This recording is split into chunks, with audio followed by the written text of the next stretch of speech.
એ છોકરાઓ બહાર જાવ છો તો મારા દીકરાઓ રાખજો ક્યાંય હવાઉરું જગ્યા હોય ત્યાં પેશાબ પાણી કરતા નહીં, અને પેશાબ પાણી કરો તો ખોખારો મારજો. આવું ગઢિયા દ્વારા શીખવાડવામાં આવે છે.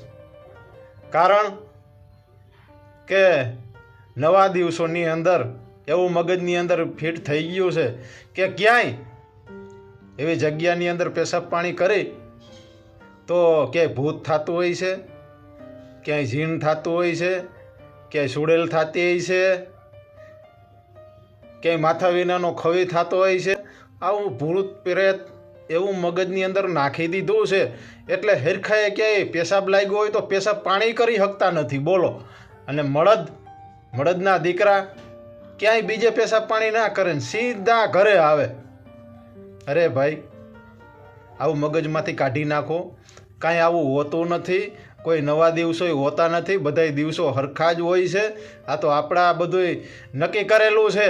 આવું ક્યાંય હોતું નથી. હા, એટલું ધ્યાન રાખવું કે ક્યાંય એવી જગ્યા હોય ત્યાં ગંદકી ના કરવી, અને બને ત્યાં લગન શૌચાલયનો ઉપયોગ કરવો. બાકી કોઈ જગ્યા એવી નથી હોતી, અને કોઈ ભૂત કે પ્રેત કે એમાં છોટતું નથી.